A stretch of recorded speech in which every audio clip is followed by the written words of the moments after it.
To जय Bhavani science school biology में आपका हार्दिक स्वागत है।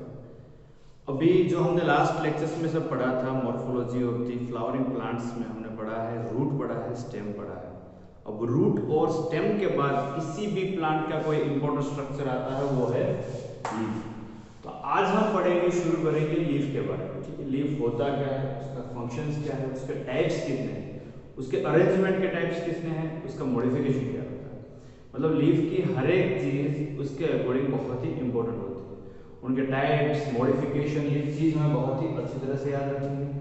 जिस तरह से एक ह्यूमन इंसान का चेहरा होता है उसी तरह से लीफ है वो प्लांट का चेहरा है। बहुत सारे ऐसे प्लांट हैं जो कि खाली लीफ से ही आइडेंटिफाई होते हैं। लीफ के अरेंजमेंट से, लीफ उसका कैसा है, उसका स्ट्रक्चर, उसका लेमिना, इन चीज़ है कि नहीं, क्या है, उसके अकॉर्डिंग उसको आइडेंटिफाई किया जाता है। ठीक है, तो सबसे पहले पढ़ेंगे लीफ होता क्या है। तो लीफ क्या है, एक स्टेम से ओरिजिनेट होने वाला पार्ट है जो कि स्टेम से ही जुड़ा हुआ होगा। तो देखते हैं उसका पहले डेफिनेशन टाइप पे देखते हैं कि lateral generally flatten structure borne out of stem. तो इसमें डेफिनेशन में तीन चीजें बोली गई है कि पहले तो वो लेटरल है, ठीक है, लेटरल है, फिर कहा गया है फ्लैटन है और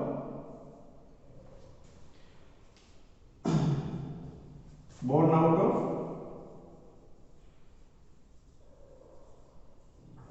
स्टेम।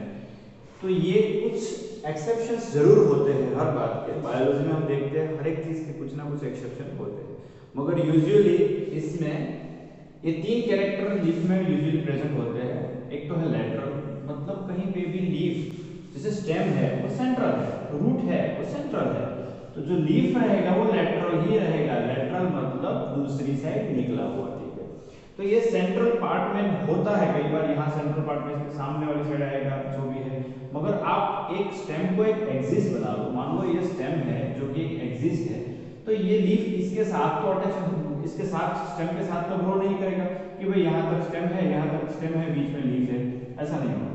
स्टेम एक्सिस तो रहेगी मगर उसके लेटरली कोई पार्ट बनेगा या फिर प्रोड्यूस होगा, वो है लीफ। ठीक है, तो हमेशा लीफ में हमें एक चीज याद रखनी है कि उसमें एक वर्ड यूज करना है। कभी भी लीफ को हम डिफाइन कर रहे हैं, उसको डिफाइन करने के टाइम में ये वर्ड नहीं बोलना है कि वो लेटरल है। ठीक है, दूसरा है फ्लैटन, कि हर एक लीफ कहीं पे राउंड लीफ मॉडिफिकेशन देखेंगे हम कि लीफ के मॉडिफिकेशन जैसे थॉर्न में मॉडिफाई हो गया ये वगैरह में, मगर यूजुअली हर एक लीफ फ्लैटन होता है। ठीक है, जैसे लीफ ये क्या है, ये पाइप है। ठीक है, ये पाइप इसको हम फ्लैटन नहीं कह सकते, फ्लैट नहीं कह सकते। फ्लैट किसको कह सकते हैं, जिसका एक सरफेस इस तरह का हो।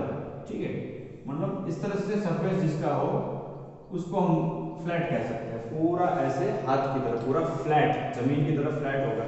और फ्लैट क्यों है, उसकी एक सिंपल सी बात है कि फोटोसिंथेसिस करने के लिए सूर्य प्रकाश ज्यादा गिरे, उसके ऊपर सनलाइट ज्यादा गिरे, इसीलिए उसको एक फ्लैट बड़ा चौड़ा चाहिए, उसको एक पूरा चौड़ा एक एरिया चाहिए जिसके ऊपर फोटोसिंथेसिस ज्यादा हो, ज्यादा सूर्य प्रकाश पड़े, ज्यादा उसमें क्लोरोप्लास्ट रहे और ज्यादा उसमें इतना एनर्जी का प्रोडक्शन हो सके। तो इसलिए ये एक दूसरा इसका कैरेक्टर है कि फ्लैटन होता है, यूजुअली फ्लैट होता है। तीसरा है कि बोर्न आउट ऑफ स्टेम। ठीक है, लीफ आपको कहीं देखने को नहीं मिला कि रूट से निकला।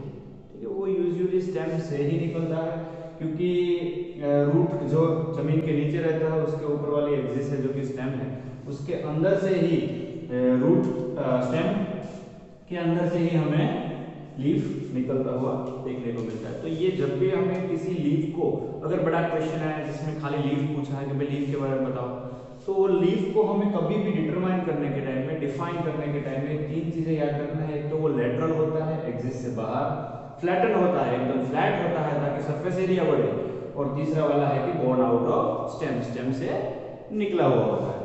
ठीक है, it bears bud in its axil, तो उसकी जो एक्सिल होती है उसके अंदर बर्ड रहता है। तो सबसे पहले बताऊंगा मैं आपको कि एक्सिल होता क्या है।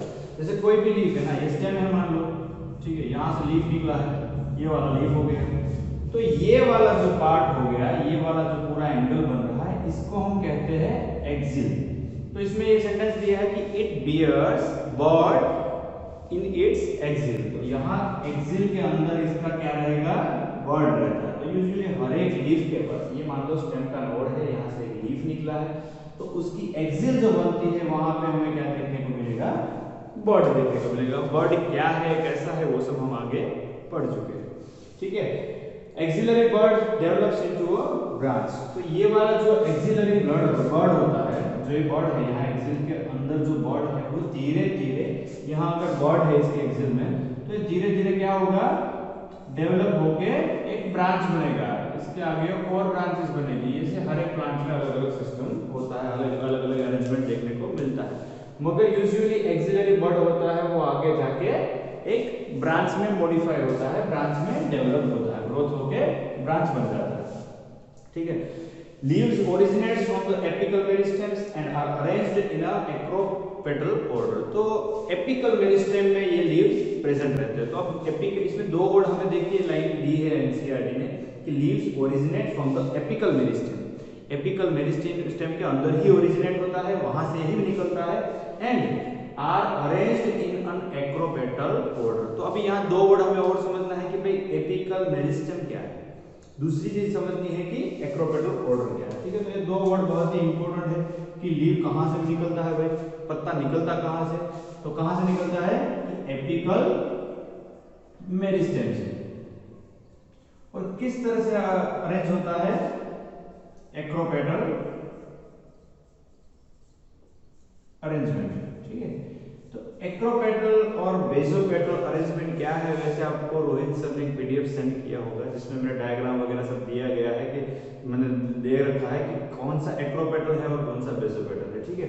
तो पहले तो हम पढ़ेंगे एपिकल मेरिस्टेम क्या है। तो एपिकल मेरिस्टेम क्या है कि पार्ट ऑफ शूट और root which helps in growth, fast growth because of its faster cell division, ठीक है। तो इसमें एपिकल किस पार्ट को हम बोलेंगे, जैसे ये स्टेम है, ठीक है, तो इसका एक ऐसा पार्ट रहेगा कि जिसके सेल डिवीजन बहुत ही ज्यादा होगा, बहुत ही फास्ट सेल डिवीजन करेगा, ठीक है। जैसे मेरिस्टेमेटिक जोन हमने देखा था उसमें रूट में, तब मैंने आपको समझाया था कि मेरिस्टेमेटिक जोन होता क्या, जहाँ के सेल्स होते हैं ना फास्ट प्रोड्यूस होते हैं। जब फास्ट यहाँ के सेल्स जब फास्टर प्रोडक्शन होगा, एक में से दो में से चार सेल्स जल्दी बनेंगे, तभी तो उसका ग्रोथ होगा।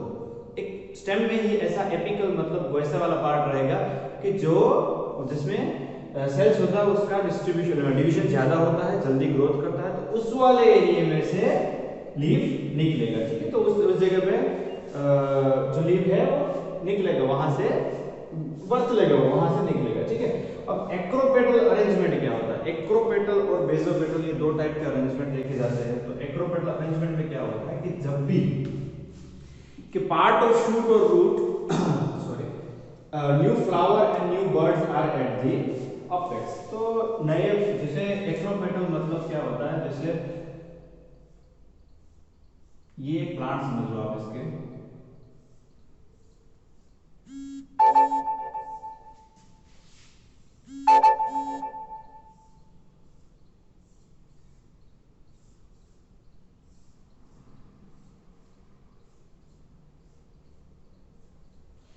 ये एक्रोपेटल और बेसोपेटल दोनों टाइप के मैंने डायग्राम आपको दे रखे हैं, ठीक है।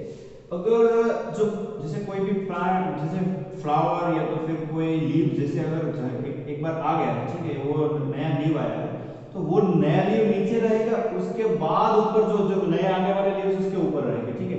तो जो ये वाला पार्ट होगा वो अच्छी तरह से ग्रोथ हो चुका होगा, और ऊपर वाला पार्ट अभी पूरी तरह से ग्रोथ नहीं होगा, वो होगा, उसको बोलेंगे हम एक्रोपेटल। और जो जिसमें उल्टा होगा, ठीक है,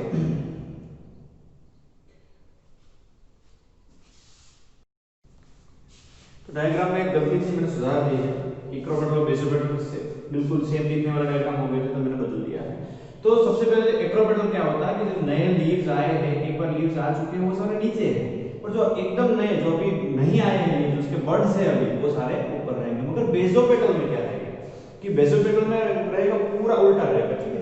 यहाँ एकदम छोटे नए लीव्स जो कि एकदम जो भी आने वाले हैं, तो बर्ड जैसे लीव्स है वो सब नीचे रहेंगे, और फुल्ली ग्रोन लीव वो ऊपर रहेंगे, ठीक है। तो ये एक्रोपेटल मतलब ऊपर की साइड वाला देखने को मिलेंगे, जो नए लीव्स नीचे वाला हिस्सा बहुत ही ग्रोन रहेगा, और बेसोपेटल में नीचे वाले जो नए छोटे लीव्स है वो नीचे आएंगे, और बड़े वाला ऊपर वाला हिस्सा बड़ा रहेगा। तो ये एक मेन डिफरेंस है एक्रोपेटल ये वाला है बेसोपेटल और ये वाला है एक्रोपेटल। तो ये दोनों आपको समझ लीजिए, बहुत बार कई बार ये हमें देखने को मिलेगा लीव्स के अरेंजमेंट में वगैरह में कि एक्रोपेटल ऑर्डर क्या होता है और बेसोपेटल ऑर्डर क्या रहता है। तो ये हो गया एक इंपॉर्टेंट पॉइंट जिसको हमें अच्छी तरह से याद रखना है, ठीक है। फिर आते हैं कि they are the most important vegetative organs of the photosynthesis. तो इसका एक मेन वर्क है जो कि फोटोसिंथेसिस, ठीक है। मोस्ट वेजिटेटिव, इसमें वेजिटेटिव वर्ड दिया है एनसीईआरटी ने। वेजिटेटिव मतलब मैंने बताया था आपको कि भाई फ्लावर है, जो फ्रूट है, सीड है, वो सब है रिप्रोडक्टिव। स्टेम, रूट और लीफ है वो है वेजिटेटिव ऑर्गन। तो इसी वेजिटेटिव ऑर्गन में सबसे ज्यादा इंपॉर्टेंट ऑर्गन कोई है वो है लीफ, क्योंकि उसमें होता है फोटोसिंथेसिस। फोटोसिंथेसिस के बिना कोई भी प्लांट नरिशमेंट नहीं ले सकता, वो तो भूखा मर जाएगा अगर फोटोसिंथेसिस नहीं होगा तो, क्योंकि सारा जो प्लांट्स है वो किससे एनर्जी लेते हैं, यूजुअली मेनली फोटोसिंथेसिस से। तो बहुत ही इंपॉर्टेंट इसकी एक बहुत बड़ी बात है कि ये फोटोसिंथेसिस में हेल्प करता है, ठीक है। अब एक टिपिकल लीफ कैसे होता है? टिपिकल लीफ मतलब क्या हो गया? टिपिकल मतलब ज्यादातर पाया जाने वाला, जिसको हम एक अच्छा सा नाम दे सकते कि भाई ऐसा ये वाला दिखा तो लीफ ही है, ठीक है। तो ऐसे टिपिकल उसके कुछ लक्षण देख लेंगे। तो टिपिकल लीफ के 3 पार्ट्स होते हैं, 3 मेन पार्ट होते हैं। कौन से पार्ट होते हैं? सबसे पहले वाला है लीफ बेस।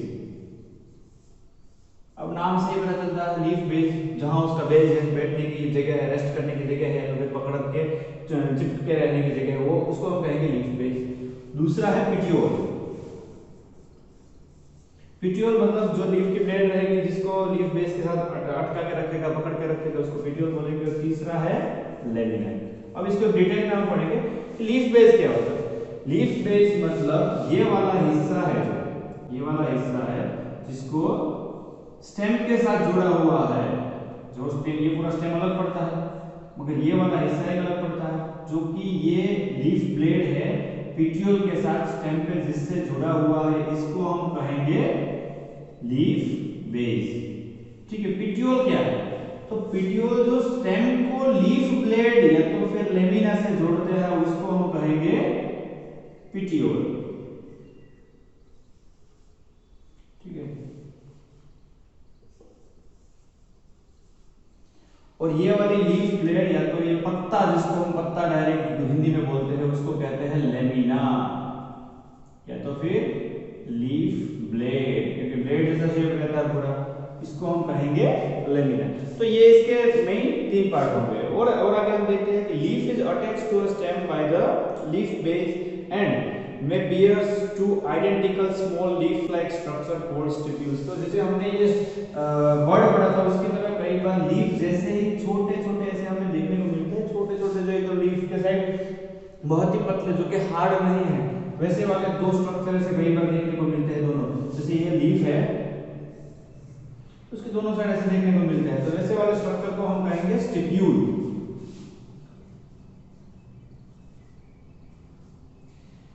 स्टिप्यूल बोल सकते हैं, तो फिर इसको पिट्यूल भी कहा जाता है, पिटियोल नहीं, पिट्यूल या तो फिर स्टिप्यूल कहा जाता है, ठीक है।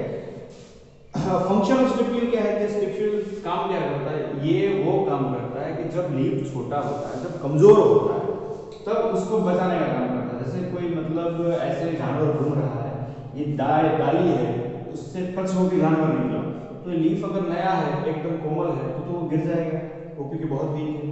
मगर ये थॉर्न जैसा पार्ट होता है जो कि उसको सपोर्ट करता है ताकि कोई आराम से घिसे नहीं, और ज्यादा हिलने वगैरह में भी इसको बेस के में बनाने में, जैसे यहाँ स्टिप्यूल का बेस भी बड़ा करेगा, लीफ जहाँ से पिटियोल आ रहा है, जहाँ स्टेम से जुड़ रहा है, वो वाला बेस को बड़ा करने में भी स्टिप्यूल हेल्प करता है, ठीक है। तो ये इसका एक फंक्शन हो गया। अब ये हमने देख लिया कि जो टिपिकल लीव होता है वो कैसा होता है, मगर मोनोकोटाइलोडोन में लीव थोड़ा अलग होता है, जो देखने को मिलता है। जैसे मोनोकोटाइलेडन मतलब सिंगल कोटाइलेडन वाले जितने भी प्लांट्स है वो है मोनोकोटाइलेडन, ठीक है। तो मोनोकोटाइलेडन में क्या होता है यूजुअली कि जो लीफ है वो स्टेम से अटैच रहता है। तो मोनोकोटाइलेडन में क्या देखने को मिलता है कि जो लीफ है उसका बेस है, जो कि पिटियोल है, वो क्या होता है कि leaf base expends into a sheet covering the stem partially और फुल्ली। तो लीफ बेस होता है जहां पे लीफ, ये जो लीफ का जो लीफ बेस होता है ना, वो कई बार कवर कर लेता है, ठीक है। जैसे ये हो गया स्टेम, ठीक है, ये स्टेम है, तो स्टेम को पूरा कवर कर लेगा। ये वाला हमें कहाँ देखने को मिलता है? बाजरी, ज्वार, मक्का, ये सब हमें पता है, हम किसान एरिया वाले में रहने वाले लोग हैं, तो हम आप अपने आसपास देखिए कि जो बाजरी है या फिर ज्वार है, उसका लीफ कैसा है? वो लीफ पूरा, जैसे ये स्टेम है तो स्टेम में से यहाँ कवर करके एक साइड निकलेगा पूरा, ठीक है, यहाँ से कवर करके एक साइड निकलेगा। तो इसी तरह से इसमें एक पूरा मॉडिफिकेशन देखने को मिलता है, जो कि मोनोकोटाइलिडन्स में सबसे अलग होता है। तो यूजुअली डाइकोटाइलिडन्स और दूसरे बड़े प्लांट्स में भी रहता है, उससे ये अलग देखने को मिलता है, ठीक है। अब एक और चीज, एक स्मॉल कई बात कही गई है पल्विनस के बारे में। पल्विनस क्या है कि in some leguminous plants leaf base become swollen which is called as pulvinus. तो कुछ लेग्यूमिनस प्लांट में लीफ बेस, जो हमने देखा था कि जो सिंपल लीफ मान लो, ये देख लीजिए, तो यहाँ पे लीफ बेस होता है, ठीक है, यहाँ से लीफ निकला है, ये वाला एक लीफ बेस होता है जो नॉर्मली ऐसा देखने को मिलता है, टिपिकली वो इतना होता है। मगर कई बार ये स्वॉलन मतलब बहुत बड़ा सूजा हुआ, बहुत बड़ा देखने को मिलता है। वो किसमें देखने को मिलता है? कुछ लेग्यूम्स में, लेग्यूमिनस प्लांट्स में देखने को मिलता है, जो कि एक बड़ा सूजा हुआ है, जिसको हम कहते हैं पल्विनस, ठीक है। तो व्हाट पल्विनस है, तो कंफ्यूज नहीं होना है, पल्विनस एक लीफ बेस ही है, खाली उसका थोड़ा मॉडिफाई होके वो थोड़ा बड़ा हो गया, थोड़ा सूजन वाला, सूजन आ गया, इस तरह से वो दिखने वाला होता है, जिसको हम कहेंगे पल्विनस, ठीक है। अब थोड़ा पिटियोल के बारे में पढ़ते हैं कि पिटियोल क्या है। कि the petiole helps the blade to life, ठीक है। तो पिटियोल क्या काम करता है? जो पिटियोल है, जिसमें पत्ते को, ये स्टेम है, ठीक है, और ये है पिटियोल, और ये है लेमिना। तो पिटियोल का काम क्यों है? क्यों भाई ये लेमिना को डायरेक्ट इससे चिपका दो, क्या काम है पिटियोल का? तो मगर पिटियोल हेल्प करता है इसको हिलने डुलने में। यूजुअली क्या होता है कि जब सन जिस साइड में होगा ना, जैसे ये स्टेम है, ठीक है, ये वाला स्टेम है और ये वाला पत्ता है, तो पिटियोल जो बीच का पार्ट रहेगा वो क्या करेगा? वो सन के डायरेक्शन के अकॉर्डिंग बदलता है। जिस तरह सन जाएगा उसी तरह से उसकी डायरेक्शन होगी, और इसी डायरेक्शन की वजह से उसको ज्यादा सनलाइट मिलती है। तो ये एक हो गया, एक पिटियोल का काम हो गया। ये क्या है कि long thin flexible petioles allows the leaf to flutter in the wind, ठीक है। एक और सेंटेंस कहा गया है पिटियोल के बारे में कि लॉन्ग, एक तो लंबे होते हैं, थिन होते हैं, बहुत पतले होते हैं, और फ्लेक्सिबल होते हैं, मतलब अच्छी तरह से मूव करते हैं। Allows leaf to flutter in the wind, flutter मतलब इस तरह से शेक होना, ठीक है, ये फ्लटरिंग इसको कहते हैं। तो फ्लटर करने में भी हेल्प करता है। और फ्लटर से क्या होगा कि जब बहुत सारी गर्मी है, बहुत धूप है, तो हम किसी भी चीज को सुखाने के लिए उसको इस तरह से फ्लटर करते हैं, ठीक है, उसको झाड़ते हैं। तो वो छाटना क्यों, छाटते क्यों है? क्योंकि उसको हवा, उसमें फ्रिक्शन होगा हवा के साथ, और फ्रिक्शन होगा तो वो ठंडा पड़ेगा। तो इसको कूलिंग इफेक्ट देने के लिए वो लीफ का फ्लटरिंग होना जरूरी है, और फ्लटरिंग होने में कौन हेल्प करता है? पिटियोल हेल्प करता है, ठीक है। The lamina on the leaf blade is the green expanded part of the leaf with the veins and veinlets. तो अब लेमिना के बारे में हम थोड़ा पढ़ेंगे कि लेमिना क्या है। उसके लिए मैं डायग्राम बना के देता हूं आपको। तो लेमिना क्या है? एक तो फ्लैटन पार्ट, ठीक है, जिसमें बहुत सारे क्लोरोप्लास्ट रहेंगे और फोटोसिंथेसिस करने में सबसे ज्यादा हेल्प करता है। तो ये लेमिना मतलब पूरा लीफ ब्लेड। तो लेमिना कैसा होता है? एक फ्लैटन स्ट्रक्चर होता है जो कि पिटियोल से स्टेम में जुड़ा हुआ होता है, जिससे वो लेमिना वर्क क्या करता है? फोटोसिंथेसिस करता है। तो lamina of the leaf blade is the green expanded part of the leaf with veins and veinlets. तो इसमें वेन्स होती है, जैसे ये बहुत सारी वेन्स होंगी। वेन्स मतलब शिराएं, जिसको हम हिंदी में कहेंगे, जिस तरह से हमारी नसें होती है कुछ भी खाना ले जाने के लिए या लाने के लिए, शुद्ध ऑक्सीजन लाने के लिए हमारी नस होती है जिसको आर्टरी कहते हैं, और अशुद्ध ऑक्सीजन ले जाने के लिए होती है जो हार्ट तक ले जाएगी, उसको वेन्स कहते हैं। इसी तरह इसमें भी वेन्स रहती है, जो कि लीफ ब्लेड में पूरा इसका नेटवर्क बना रहता है। जैसे ये बड़ी वाली एक वेन होगी लेटरल वेन, उसके अंदर छोटे छोटे और छोटे छोटे इस तरह से नेटवर्क पूरा बन जाता है इसका। इस तरह से छोटे छोटा नेटवर्क पूरे लीफ में बन जाता है, जो कि पूरा खाना ले जाने और लाने का काम करते हैं। और वेन क्या है? पूरा जो मटेरियल है, न्यूट्रिशन है, उसको मिनरल्स वगैरह को उधर या पानी को पहुंचाएगा, और वहां से फोटोसिंथेसिस करने के बाद क्लोरोप्लास्ट में जो एनर्जी वगैरह कार्बोहाइड्रेट्स बनेंगे उसको नीचे तक लाने का काम करता है, ठीक है। तो ये वेन वगैरह का इसका मेन काम हो गया। और there is usually a midrib prominent vein which is known as the midrib. इसमें क्या होता है? सेंट्रली एक प्रोमिनेंट वेन रहेगी, ठीक है। जैसे ये जो बीच में हमें पार्ट है जो कि पिटियोल के साथ जुड़ी हुई है, ये प्रोमिनेंट मतलब जब हम कोई भी लीफ हाथ में लेंगे तो आप अगर उसके सरफेस पे हाथ फेरोगे या तो फिर पीछे पे हाथ फेरोगे तो आप इस लीफ को फील कर सकते हैं। ठीक है, ये लीफ है तो उसके ऊपर बीच में जो रिब रहेगी ना, उसको रिब को हम फील कर सकते हैं। हमें पता चलेगा कि यहाँ से एक लंबी एक लाइन जैसी पूरी स्ट्रक्चर है। इसी लीफ मतलब ये जो रिब है, मिड रिब जिसको कहेंगे या तो फिर सेंट्रल वेन भी बोल सकते हैं, उसी में से छोटी छोटी बहुत सारी वेन्स निकलती है। और ये मिड रिब क्या करती है कि जितना भी जो इसका जाइलम और फ्लोएम वगैरह जो है, जो कि न्यूट्रिशन वगैरह में हेल्प करती है, कुछ यहाँ से ले जाने के लिए और कुछ यहाँ से लाने के लिए, तो वो इसके थ्रू पूरा डिस्ट्रीब्यूट होती है पूरे लीफ में और पूरा डिस्ट्रीब्यूट करती है। तो एक तरह से जो मिड रिब है वो पाइपलाइन का काम करती है, कि जो न्यूट्रिशन है उसको वहां पहुंचाना और वहां से कुछ एनर्जी वाला पार्ट लेके जाना, तो ये सब काम मिड रिब करती है। Veins provide rigidity to the leaf blade and act as a channels of transport of water, minerals and food material. जैसे मैंने कहा कि वाटर, मिनरल्स और फूड मटेरियल सारी चीजें हैं, वो सारा कौन कौन करता है? ये वेन्स, क्योंकि वेन्स एक हार्ड स्ट्रक्चर, ट्यूब्यूलर स्ट्रक्चर है जिसके अंदर से पूरा वाटर, मिनरल और फूड मटेरियल्स पूरा ले जा सकते हैं और ला सकते हैं। ठीक है, shape, margin, apex, surface and extent of the incision of lamina varies in a different leaves. ठीक है, तो अब जिस तरह के लीफ की जरूरत होगी, जैसे बरगद के पेड़ पे इतने छोटे लीफ की जरूरत होती है, मगर बनाना के ट्री पे बहुत बड़े लीफ की जरूरत होती है, तो उसकी सब कैसे डिपेंड करेगा? जिसके उसके लाइफस्टाइल, उसका हैबिटेट क्या है, उसके आसपास का एटमॉस्फेयर कैसा है, ये सब के ऊपर उसका शेप वगैरह होता है। ठीक है, तो इसका शेप ये किस तरह से है, राउंड है या फिर लंबा है या ओवल है, किस तरह से वो, इसकी मार्जिन कैसी है, ये मतलब एकदम सीधी मार्जिन है कि ऐसे फ्रक्शन वाले मार्जिन है, किस तरह से मार्जिन है, वो सब किसके ऊपर डिपेंड करेगा? उसके अलग अलग टाइप के शेप्स वगैरह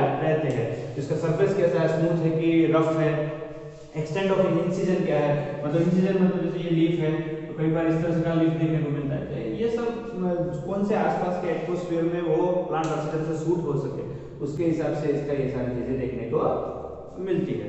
ठीक है, अब इसका नेक्स्ट टॉपिक हम पढ़ेंगे विनेशन। विनेशन मतलब इसमें वेन का अरेंजमेंट। अब इसमें क्या है कि किसी भी लीफ को क्लासिफाई करने के लिए उसको विनेशन कैसा है, उसके वेन्स कैसे है, कुछ में वेन्स एक मिड रिब रहेगी, बाकी सिंपल सब लेटरल वेन्स देखने को मिलती है, कुछ में 2-3 मिड रिब देखने को मिलती है। तो इसी तरह से इसको अलग अलग क्लासिफाई किया गया है, जिसको मैं आपको डायग्राम बना के समझाता हूँ। तो विनेशन के हम प्रकार पढ़ने वाले हैं। तो विनेशन क्या है? तो विनेशन क्या है कि arrangement of the veins and the veinlets in the lamina of the leaf is termed as venation. तो वेन और वेनलेट दोनों का अरेंजमेंट कैसे होता है? ये लीफ हो गया कोई भी, तो उसके अंदर एक वेन रहती है। ठीक है, ये सब वेन है, मगर इसकी छोटी छोटी जब आगे डिवाइड होके जाएगी, जो पूरा नेटवर्क बनाने में हेल्प करेगी, तो ये जो छोटे छोटे पार्ट्स है, जो कि छोटी एकदम पतली जो शिराएं निकली है, उसको हम कहेंगे वेनलेट्स। तो इसका वेनेशन मतलब क्या होता है कि अरेंजमेंट ऑफ द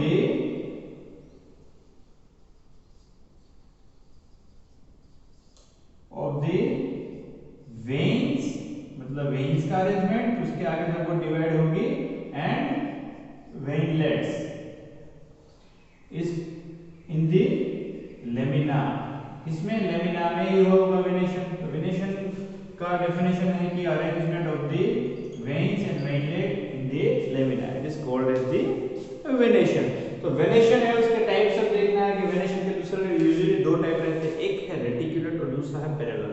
रेटिकुलेट और पैरेलल में क्या रहता है कि जब कोई वेन, कि when the veinlets forms a network in termed as the reticulate. ठीक है, तो ये 2 टाइप हो गए, रेटिकुलेट एंड पैरेलल। पैरेलल तो आपको आइडिया ही गया है कि पैरेलल मतलब एक साथ चलने वाला, साथ साथ बहुत सारे वेन्स चलते हैं, उसको पैरेलल कहेंगे। तो जब भी रेटिकुलेट मतलब जो वेनलेट्स रहेगी, जो कि वेन्स, जो वेनलेट है किसी भी लीफ के अंदर, वेनलेट वो जब अंदर ही अंदर पूरा नेटवर्क बनाएगी या आपस में पूरा नेटवर्क बना देगी, तो इसको कहेंगे हम रेटिकुलेट वेनेशन। तो रेटिकुलेट वेनेशन के अब हमें टाइप्स पढ़ने हैं, तो उसके 3 टाइप होते हैं यूजुअली।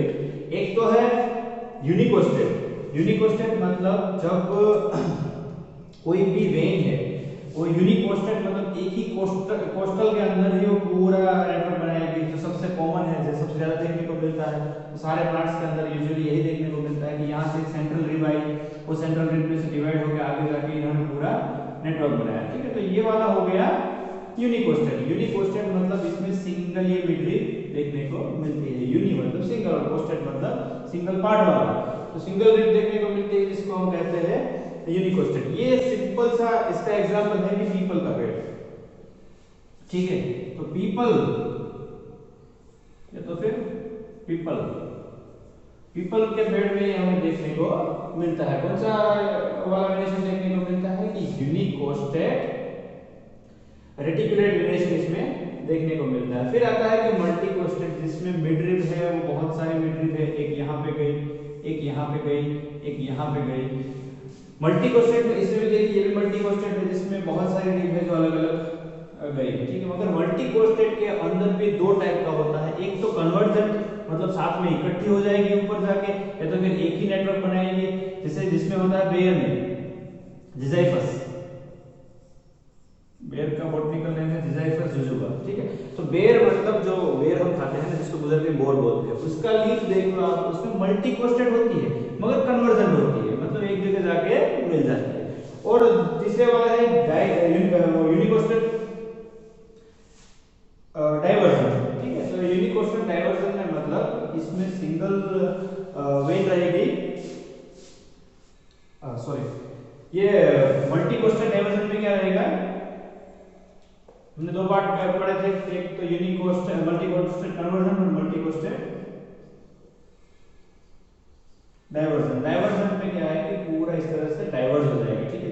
तो ये मल्टीकोस्टेड है, सारे अलग अलग वेन बहुत सारी है मगर वो डाइवर्ट हुई हुई है, ठीक है। ये वाली जो वेन का पार्ट है वो इसके साथ नेटवर्क नहीं बनाता, ये वाला है वो इसके साथ नहीं बनाता, मतलब आपस में नेटवर्क नहीं बनाते, सबके अलग अलग पार्ट्स है, जिसको हम कहते हैं इंसिजन, इंसिजनल देखने को मिलते हैं। जो प्लांट है उसमें बहुत सारे इंसिजन देखने को मिलते हैं। तो ये वाला पार्ट हो गया रेटिकुलेट वेरिएशन का, ठीक है। तो वेरिएशन के दो पार्ट, दो टाइप का वेरिएशन देखने को मिलता है, एक रेटिकुलेट जो कि पूरा एक लीफ के अंदर पूरा नेटवर्क टाइप का बनाता है। तो तीनों में देखिए नेटवर्क तो है ही, भले ये वाला लास्ट वाला जो नहीं मिल रहा है मगर फिर भी इसका नेटवर्क तो कनेक्टेड कहीं ना कहीं पे है ही, मगर इसमें भी नेटवर्क है, इसमें भी नेटवर्क है।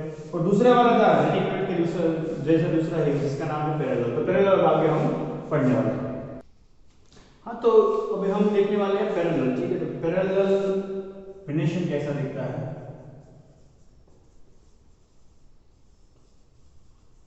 तो पैरेलल वेरिएशन मतलब जैसे कोई लीफ है, ये लीफ है, ठीक है।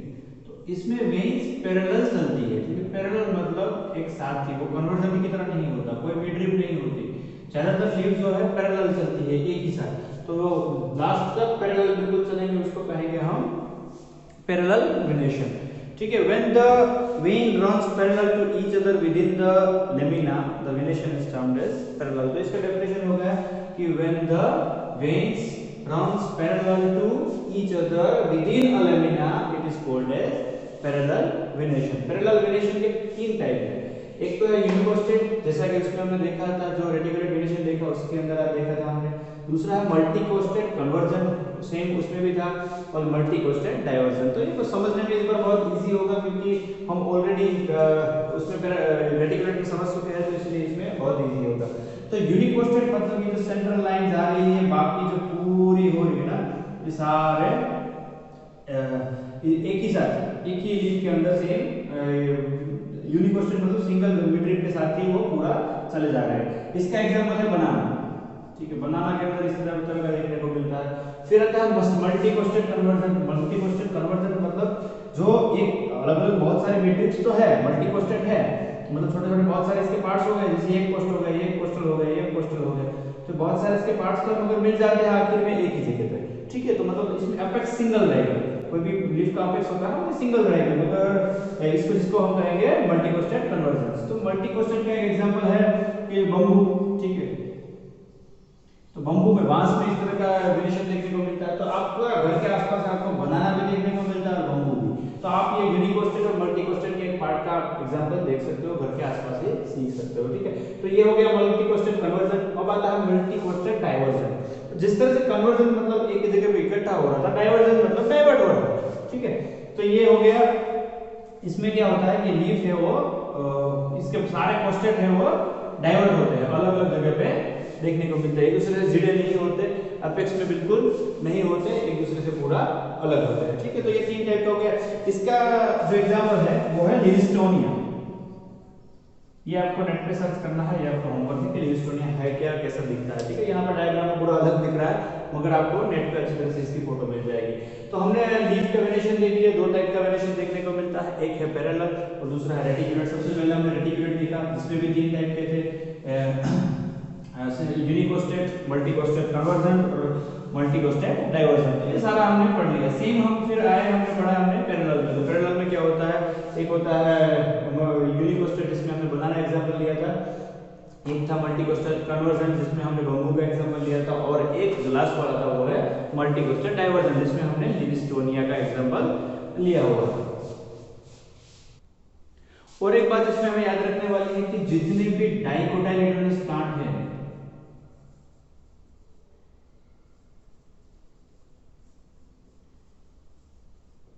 उसमें क्या देखने को मिलता है, जनरली रेटिकुलेट वेनेशन देखने को मिलता है, जो कि एक नेटवर्क पूरा बनाता है, ठीक है।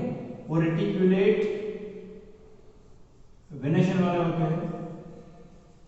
और जितने भी मोनोकोटाइलेडोनस प्लांट हैं, आप देख लीजिए डाइकोटाइलेडोनस प्लांट जितने के बहुत बड़े प्लांट हैं जितने भी, उसमें हमें रेटिकुलेट वेनेशन, मैंने क्या बताया आपको कि रेटिकुलेट वेनेशन क्या होता है, उस तरह का वेनेशन देखने को मिलता है। और जो मोनोकोटाइलेडोनस है,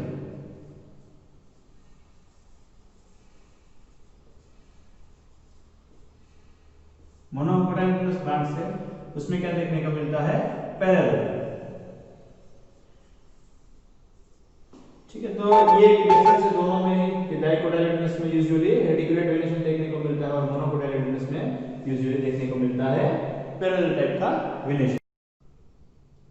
अब तो नेक्स्ट पढ़ेंगे हम लीफ के टाइप्स कितने हैं, ठीक है। तो लीफ दो टाइप के यूजुअली देखने को मिलते हैं, सिंपल और कंपाउंड। और सिंपल और कंपाउंड क्या है, सिंपल मतलब कि सिंपल लीफ है, उसमें कोई डिवीजन नहीं है। जैसे एक लीफ है तो पूरा सिंपल है, अगर इसको अलग अलग बहुत सारी ब्रांचेस हो जाए, एक ही लीफ बहुत सारे पार्ट में डिवाइडेड हो, तो उसको बोलेंगे कंपाउंड।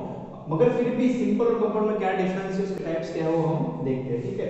तो सिंपल लीफ जो रहेगा उसके अंदर भी दो टाइप है, एक है सिंपल और दूसरा है सिंपल इंसाइज्ड। इंसाइज्ड मतलब इंसिजन वाला। तो सिंपल रहेगा ना जो लीफ, उसकी जो मार्जिन है, जो लेमिना की पूरी मार्जिन है वो एंटायर है, पूरी मार्जिन देखने को मिलती है, ठीक है। कहीं पे भी वो मार्जिन मिडरिप को टच नहीं करती, मिडरिप मतलब बीच वाला हिस्सा। मगर इंसाइज्ड लीफ में क्या रहता है कि बीच इसमें मार्जिन पूरी नहीं रहती, ठीक है। ये अगर सिंपल लीफ है, इसको आप छोटे छोटे इंसिजन दे दो, जैसे यहाँ एक इंसिजन हो गया, यहाँ एक इंसिजन हो गया, इंसिजन मतलब कि कटा हुआ, तो इस तरह से ये इंसाइज लीफ बन जाएगा। मगर इंसाइजेशन में भी क्या रहेगा कि सिंपल वाला पार्ट में भी जो इंसाइज लीफ रहेगा उसकी कहीं भी मार्जिन मिडरिप को टच नहीं होगी, ठीक है। जैसे ये मिडरिप है तो ये इंसिजन इतना बड़ा नहीं होगा कि मिडरिप को टच हो जाए, ये छोटे छोटे इधर तक के ही होंगे, ठीक है। ये इतना बड़ा इंसिजन नहीं होगा, इतना बड़ा इंसिजन है तो वो आ जाएगा कंपाउंड लीफ में, ठीक है। तो ये दो टाइप के लीफ के टाइप्स हो गए, एक तो हो गया सिंपल लीफ जिसकी मार्जिन एंटायर है और सिंपल लीफ है। दूसरा है जो सिंपल में भी इनसाइड है, इनसाइड मतलब छोटे छोटे से इंसिजन है मगर कहीं पे भी वो मिड रिब को टच नहीं करता, ठीक है। तो इसके लिए इन्होंने कहा है कि simple leaf lamina is entire और when inside the incision do not touch the midrib, ठीक है। इसकी लेमिना एंटायर है मगर कभी इनसाइड भी होते हैं, इंसिजन वाले भी होते हैं, तो भी वो लेमिना को टच नहीं करते, ठीक है। तो ये वाला एक डिफरेंस हो गया, ये हो गया सिंपल लीफ। अब आते हैं कंपाउंड। कंपाउंड लीफ में क्या रहता है कि when the incision of the lamina reach up to the midrib breaking into the numbers of leaflets, the leaf is called as compound. तो जब भी कोई भी लीफ है, जैसे ये पूरा एक लीफ है, हमें अलग अलग देखने को मिलता है, जैसे नीम में हम देखते हैं नीम, तो वो पूरा लीफ होता है मगर वो लेमिना को टच करता है, लेमिना का जो पार्ट है वो इंसिजन मिडरिप को टच करते हैं, तो इसीलिए इसको हम कंपाउंड कहते हैं, ठीक है। तो जब भी ये पूरा मान लो लीफ है, वो लीफ के जितने भी इंसिजन है, हमने यहाँ देखा था कि यहाँ इंसिजन मतलब छोटे छोटे से पार्ट जो हो रहे हैं वो मिडरिप को टच नहीं करते, मगर वो मिडरिप को टच करने लग जाए और छोटे छोटे लीफलेट्स उसमें से देखने को मिले, इसको लीफ नहीं कहेंगे, हम लीफलेट्स कहेंगे, ठीक है। तब उसको क्या कहेंगे, हम कंपाउंड लीफ कहेंगे। इसमें भी देख लीजिए आप, ये लीफ है, पूरा एक ही लीफ है मगर इसमें जो बीच बीच में इंसिजन है, जो ऐसे खांचे पड़े हैं, वो कहाँ टच करते हैं, मिडरिप को। यहाँ पे मिडरिप है तो उसको टच करते हैं, तो इसको कहेंगे हम कंपाउंड लीफ। कंपाउंड लीफ के दो टाइप है, एक है पिन्नेट और एक है पाल्मेट। पिन्नेट मतलब क्या होता है, पिन्ना, जो वर्ड पिन्ना है ना, उसका मतलब हो पंख, फीदर, ठीक है। तो ऐसे फीदर कैसे होता है, ठीक है, पंख होता है ना, किसी भी मोर का या किसी का भी इस तरह से पंख होता है, तो पंख के ऊपर से कहा गया है क्योंकि वो पंख के जैसा दिख रहा है, ठीक है। बहुत से अलग अलग पंख जिस तरह से होता है इस तरह से अलग अलग ही लीफलेट में डिवाइडेड होता है, इसीलिए इसको पिन्नेट कहा गया है। मगर पाल्मेट क्या है? ठीक है, पाल्मेट मतलब पाल्म, हाथ की तरह दिखने वाला। ये तो फीदर की तरह दिख रहा था, कंपाउंड में भी फीदर की तरह दिखने वाला है, इसको पिन्नेट कहेंगे। पाल्मेट में क्या है? हाथ की तरह पूरी, जैसे हमारी हथेली है इसी की तरह दिखता है। तो पाल्मेट हमें याद रखना है पाम से, पाम मतलब हथेली, इसी की तरह देखने को मिल रहा है। ठीक है, तो a bud is present in the axil of the petiole in both simple and compound leaves but do not, मैंने आपको इसके एग्जांपल्स नहीं दिए हैं। तो जो पिन्नेट लीफ रहता है उसका एग्जांपल है नीम। ठीक है, और a bud is present in the axil of petiole in both simple and compound leaves but not in the axil of leaflets of the compound leaf। तो मतलब जो बर्ड्स होता है, जो बर्ड रहेगा, जैसे यहाँ पे ये स्टेम है तो यहाँ बर्ड प्रेजेंट रहेगा। ठीक है, यहाँ स्टेम है तो यहाँ पे भी बर्ड प्रेजेंट रहेगा।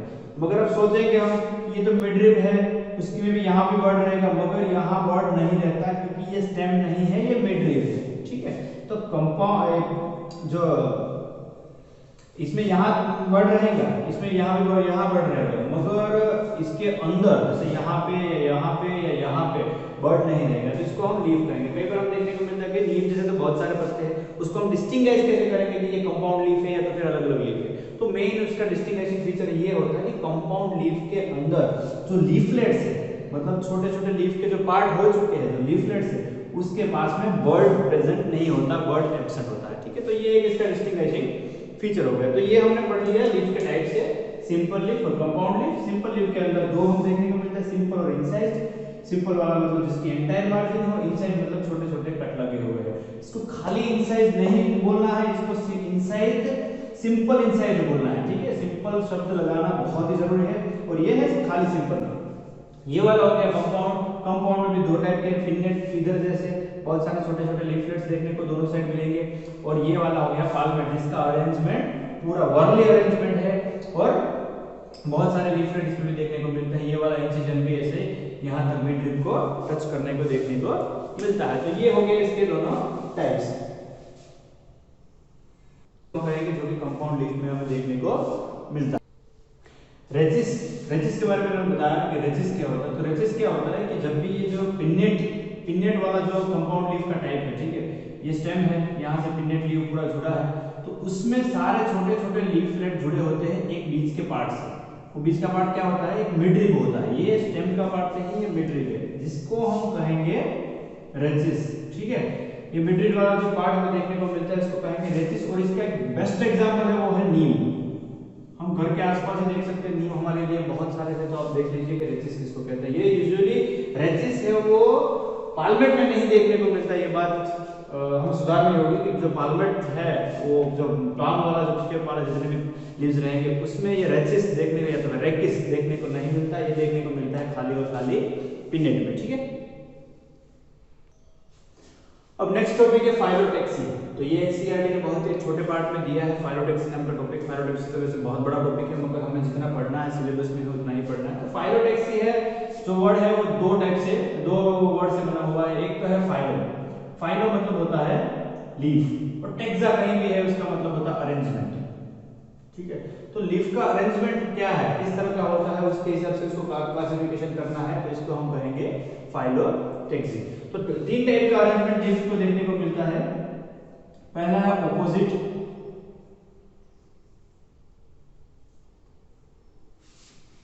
पहला हम लेंगे अल्टरनेट। ठीक है, पहला लेंगे अल्टरनेट,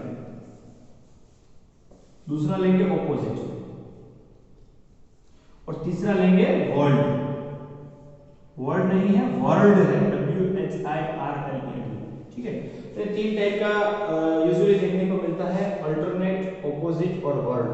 तो अल्टरनेट, ऑपोजिट और वर्ल्ड में क्या क्या है वो हम आगे देखेंगे। सबसे पहले अल्टरनेट। तो अल्टरनेट क्या है कि a single leaf arises at each node in alternate manner as in China rose and mustard and sunflower. ठीक है, सिंगल लीफ होगा, जैसे ये स्टेम है। ठीक है, ये स्टेम है, इसके बहुत सारे नोड्स रहेंगे, ये सब नोड्स देख लीजिए, ये बहुत सारे नोड्स क्या करता है, उससे वहां से लीफ बनता है, निकलता है। ठीक है, तो यहां से एक लीफ निकलेगा, हर नोड से निकलता है।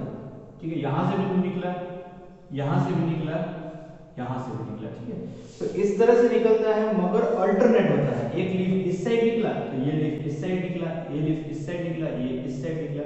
तो इसी तरह से अल्टरनेट मैनर में वो निकलता है, जिसको हम कहेंगे alternate type of phyllotaxy leaf arrangement, ठीक है। तो ये हो गया अल्टरनेट।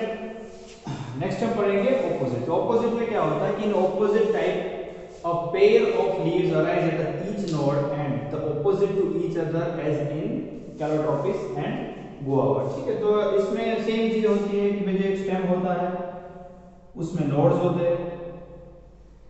यहाँ मान लो 4 टाइप के नोड है, तो एक लीफ इधर से निकलेगा, दूसरा लीफ बिल्कुल उसके सामने बिल्कुल ऑपोजिट से निकलेगा, ठीक है।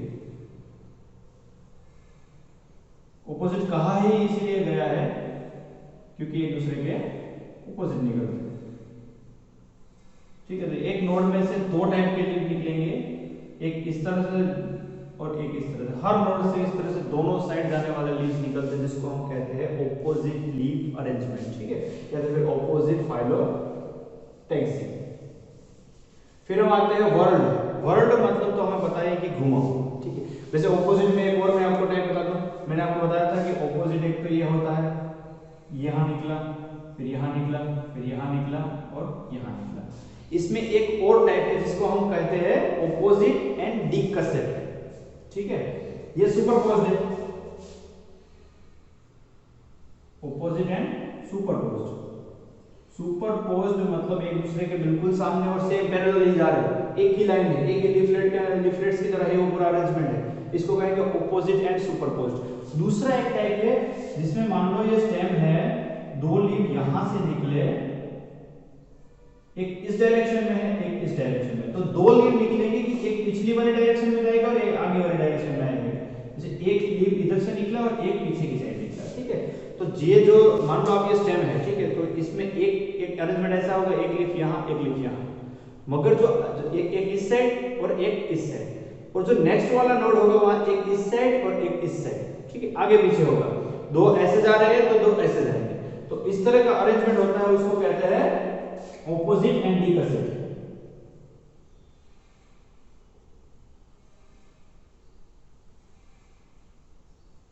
तो ये 2 टाइप के ऑपोजिट का जो अरेंजमेंट था उसमें भी 2 टाइप है, एक है ऑपोजिट और सुपरपोज्ड और एक है ऑपोजिट और डिकसेट, ठीक है। अब नेक्स्ट हम पढ़ेंगे वर्ल्ड वाला। तो वर्ल्ड क्या है? वर्ल्ड नाम से पता चलता है कि वर्ल्ड मतलब घूमता हुआ, पूरा घूमने वाला अरेंजमेंट, ठीक है। वर्ल्ड कहीं भी वर्ड यूज होता है, वो कहां पे यूज होता है, जहां आपकी घूम रहा हो तो फिर चारों तरफ देखने को मिलता है, उसको वर्ल्ड कहते हैं, ठीक है। If more than 2 leaves arise at the node and form a whorl, it is called as the whorl. तो अगर ये कोई स्टेम का नोड है, ठीक है, यहाँ पे नोड है, वहां मोर देन 2 लीव निकलेंगे तो उसको क्या कहेंगे, ऑपोजिट। सिंगल किस में आएगा, अल्टरनेट में। मगर मोर देन 2, एक इधर लीव आ रहा है, एक इधर आ रहा है, एक इधर आ रहा है, ये 3 या तो फिर 3 से ज्यादा, एक ही नोड से बहुत सारे ऐसे लीव्स निकलते हैं और वर्ल्ड मतलब पूरा राउंड ऐसे स्ट्रक्चर बना रहे हैं, तो उसको कहेंगे वर्ल्ड, ठीक है। अब एक और मैं आपको टर्मिनोलॉजी यहां बताना चाहता हूं, ये उसके टाइप हो गए थे फाइलोटेक्सी में लीफ के अरेंजमेंट के टाइप्स हमने देखे, कौन से थे। एक था अल्टरनेट जो हमने देखा, दूसरा था ऑपोजिट, और ऑपोजिट में 2 टाइप के हमने देखे, जो एक था कि सुपरपोज्ड था, दूसरा था डिकसेट, ठीक है। और बाद में वर्ल्ड क्या होता है, वर्ल्ड वाला कौन सा है वो हमने देखा। मगर इसमें एक साइक्लिक फाइलोटेक्सी कहा गया है, वर्ड दिया गया है, ये आपके खाली नॉलेज के लिए है, कोई सिलेबस की चीज नहीं है। साइक्लिक फाइलोटेक्सी, ठीक है। साइक्लिक फाइलोटेक्सी में क्या रहता है कि जब ऑपोजिट और वर्ल्ड दोनों टाइप की फाइलोटेक्सी देखने को मिले, तब उसको कहते हैं साइक्लिक फाइलोटेक्सी। में ऑपोजिट मतलब ये एक दूसरे के ऑपोजिट तो है ही, मगर इस साइड भी ऑपोजिट है, मतलब 4 हो गए, ऐसा स्टेम जा रहा है कोई तो बिल्कुल आमने सामने ही है, ठीक है। तो इसको ऑपोजिट वर्ल्ड दोनों टाइप के इसमें देखने को अरेंजमेंट मिलेगा, तो इसको कहेंगे हम साइक्लिक फाइलोटेक्सी। मतलब 2 लीव इधर से और 2 इधर से बिल्कुल निकल गए, ठीक है। तो इसको साइक्लिक फाइलोटेक्सी भी कह सकते हैं, ठीक है। तो ये हो गया फाइलोटेक्सी, लीफ का अरेंजमेंट किस तरह से होता है वो हमने देख लिया।